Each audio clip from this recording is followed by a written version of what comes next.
Four Knights of the Apocalypse, Chapter 202 is officially out, and this was another nice chapter. I liked the other ones previously, but this one is more so just sizing everybody up, establishing the stakes, and teasing something that could happen in the upcoming chapters, and shows a bit more of the four perils, the four evils, not really being pushovers, especially right now since they have the advantage in numbers.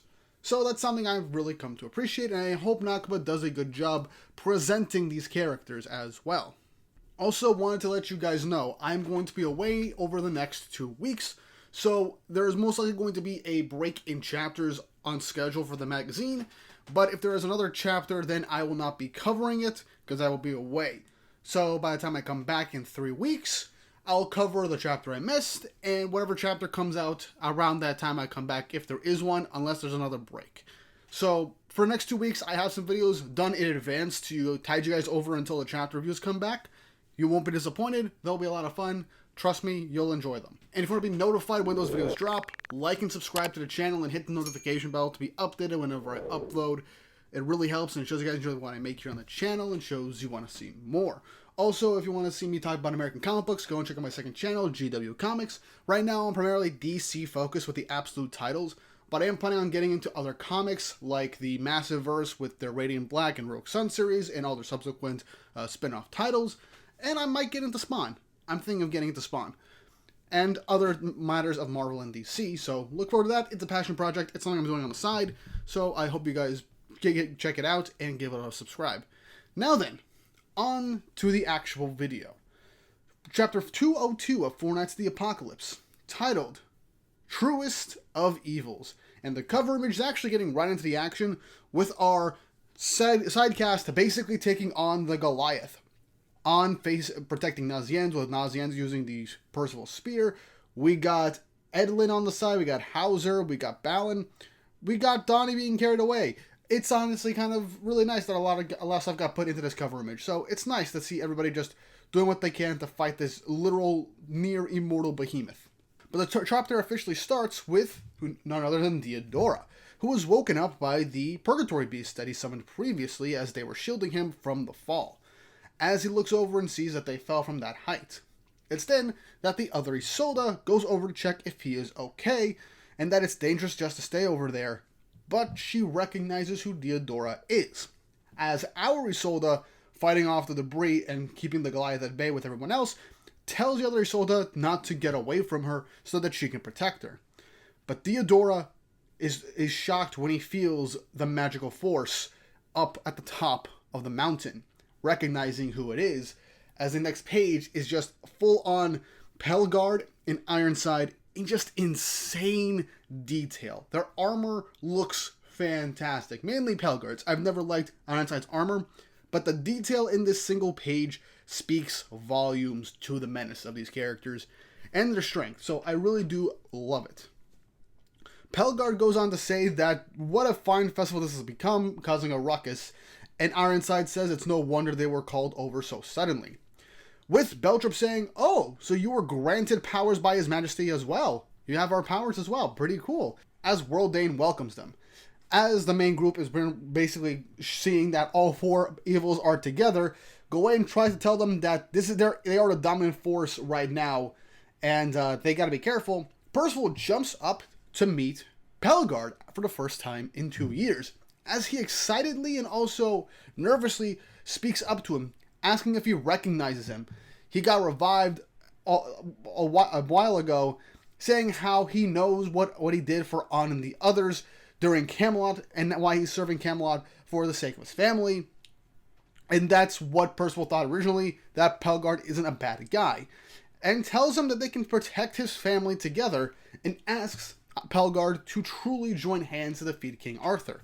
As this is something that Percival told him at the end of the Leonis arc, which was the last time he talked to Pelgard, as he realized that Pelgard isn't fully loyal to Arthur, and what On realized during the time skip beginning arc is that he's doing this for his wife after the loss of their child. So Percival was hitting the nail on the head, seeing that Pelgard's loyalty was mainly to his wife and not to Arthur. So he's trying to bring over Pelgard to their side right now.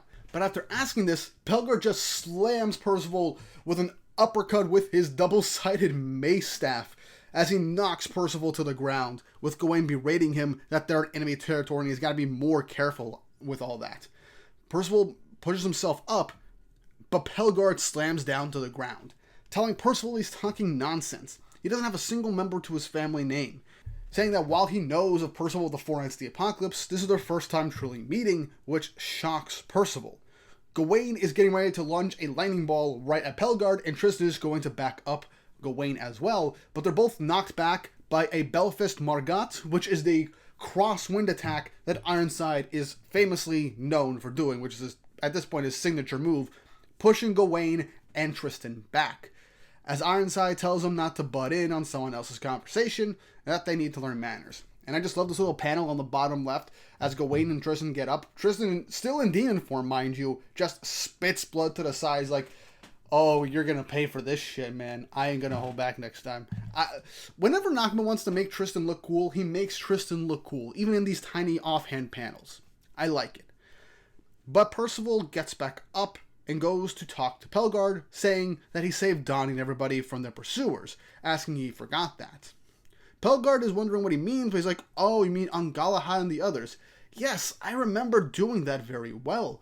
And right as Percival's like, oh, maybe we're having a breakthrough, Pelgard shuts him down by saying, I indeed have no idea why I ever did anything so moronic, as this crushes Percival. As now we cut back to Ironside as he's facing Gawain and Tristan, as right now we need to focus on taking on Ironside, but Ironside uses a Ragnarok attack to just completely destroy the stands where the other spectators were running for their lives from, as Tristan tells him to stop as they are citizens of Camelot, and Ironside just says, and what's your point? As they go on to say that the whole point of this cauldron of Anfin is that it's a prison of people that are banished from Camelot. They're lower than insects, they're dissidents.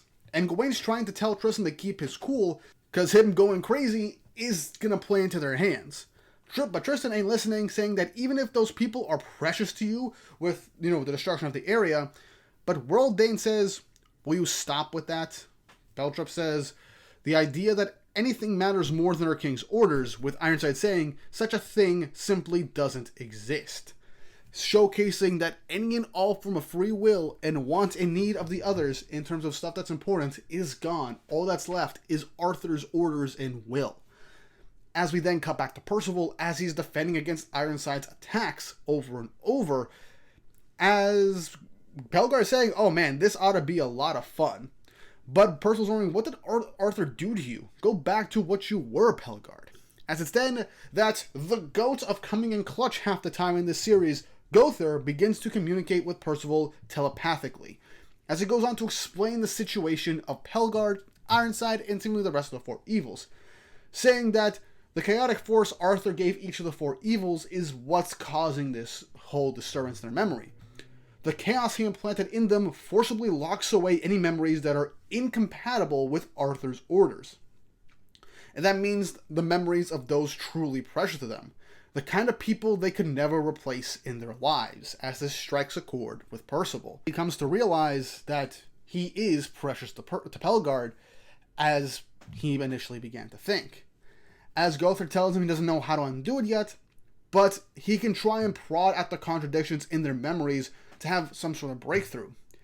As Pelgard begins to swing at Percival, Percival actually flies towards Ironside instead, as he tells Gowther telepathically, I don't know if this is going to work, but I'm going to try this. As Percival confronts Ironside for the first time in a long time, telling him, hey, did you forget about me? I know how much you hate me. As Ironside says, oh yeah, we can agree on that. This is very nice, Percival. Now, how could I ever forget? You are the hated knight of prophecy, the failed experiment, the one that never should have been born into this world. You are the vessel I created by implanting a life spirit into the dead seventh prince of the past king 18 years ago. If I knew this would be the result, I wish it had never worked at all. Okay, before I continue this, for one, this is just a recap of Percival's origins and how he became a vessel, and also that Percival was a prince of a different kingdom, but he says the 7th Prince of the King. I feel like this is going to be important at some point if this is brought up again. I know it doesn't mean Arthur. It'd be crazy if it meant that he was Arthur's kid, but no. Because, like, the royalty of this other kingdom was all dead. It would be interesting if this past kingdom was a kingdom that Ironside, his wife, and Mortledge used to live in before the Demon King and them going to Camelot.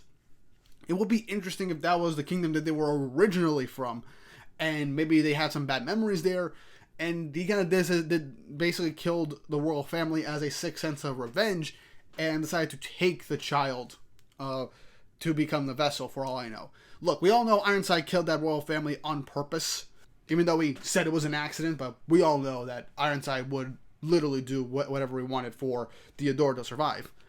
But it's just the wording of everything in that sentence just seems kind of weird to me. I feel this could just be nothing, and I could be reading way too much into it. But either way, he basically regurgitates Percival's backstory, and that he's a vessel that shouldn't have been born in this world, and that he wished that this never worked. But Percival begins to prod at that memory, saying, "And that was a vessel created for what?" Which confuses Ironside. And Percival presses further. "I was a vessel created for what?" And this is where we leave the Four Knights, with Percival trying to poke at Ironside's memories, with one of the very big and most important pieces of Ironside's memory involving the Four Knights of the Apocalypse being Percival, with Percival being supposed to be a vessel for Diodora's soul to have a healthy body to continue living. And so that big piece of Ironside's history that is covered up with the fact that Diodora is like not existent in his mind anymore thanks to chaos taking away and sealing away his memories. That strong feeling towards Diodora, his son, conflicting with the hatred he has for Percival being the result of his own experiments to extend Diodora's life, that clash is a key to breaking Ironside out of his control. Now I wonder what's going to happen to that. Will Ironside breaking free from it end up killing him? Will it lead to Diodora having to confront Ironside in some way? I don't know, but this could lead to an interesting interaction in the coming chapters. But we cut back to our other group as they are still facing the Goliath, barely evading the magic blasts from around them as they're trying to hold out as Percival and the others are fighting hard. Diodora asks his purgatory beasts to take him away from here, as it's revealed that he wants to go back to the top, as both the Isoldas are telling him that it's lethal and is basically a death wish, asking if he's looking to die right now. But Diodora, with tears in his eyes, says, "My father is there. I want to meet him one more time, and I want him to remember me," which obviously gets the attention of the other Isolda as she asks him how. How will you bring back the memories King Arthur took from him? As this is when Diodora actually gets the news that it was King Arthur all along that took the memories away, and that he had no idea. And then, as he says, and then we look over to Isolda as she stares over at Diodora, as he realizes all the crap he's done, even though it wasn't the Four Knights' fault, but Arthur's fault. As Diodora says, "I don't know what I should do right now, but even so, I just want to see my father." As it's then that the other Isolda grabs onto Diodora's hand, says, "Let me join you," as the two of them lock hands, staring each other in the eyes. As this ends the chapter. So, Four Knights chapter 202. Not bad. I liked it. We didn't have too much in terms of plot developments, but I do like that we're getting confirmation on how chaos has stifled and locked away the memories, and that prodding out these memories could break them free. We actually did get to see a bit of that when Gawain was fighting Balin, as an essence of Escanor's sunshine and abilities was causing phantom pain for Beltrep.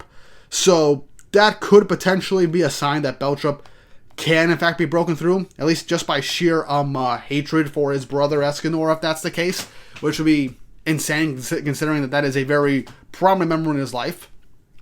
But Percival poking and prodding at two conflicting emotions revolving around Percival as a main centerpiece for Ironside's goals and wants right now could break him free. And with Diodora and our second Isolda heading back up there most likely to try and confront their fathers, hopefully trying to break them free, I wonder what this could mean.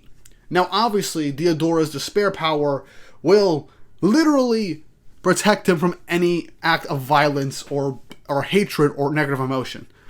If Percival keeps poking and prodding at Ironside, and if Diodora goes up there to poke and prod at Ironside, Ironside could get furious. And as he is breaking from the control of chaos, he could strike at Diodora, and Diodora's despair powers, since it meets the criteria, would rebound that lethal damage to Ironside, effectively making Diodora the one to kill his own father, and fulfilling the prophecy Guinevere had when she talked to Ironside after he brought her to Camelot, right after Leonis, saying that he would die in the arms of his son. And before we knew Diodora existed, we thought that was going to be Percival. This could be the lead up to that. I don't know if that's going to be the case for right now, considering Ironside just got a buff from Arthur, but I'm curious to see what that can mean. For all we know, the death of being hit by his own son's magic could break him free from chaos in his dying breaths, but I don't know. That's where I'm going with right now, and I feel like that's where we're going to lead into with the chaos grasp and Diodora's power. But what do you guys think of this theory? What do you guys like about this chapter? What do you think is going to happen next? Let me know in the comment section down below. And once more, if you haven't already, like and subscribe and hit the notification bell for updates on future videos. Really helps, and it shows you guys enjoy the content I make here on the channel and shows you want to see more. Also, for the 2 videos that I'm going to have released in the next 2 weeks while I'm away, if you are a member of my Patreon, you will be getting those videos a week early for each of them. So you get access to those very early. If you want to support the channel more directly, you'll get those videos earlier than when they are uploaded here onto YouTube and released. Link to Patreon is going to be in the description down below. And with all that said and done, I hope you all have an awesome day.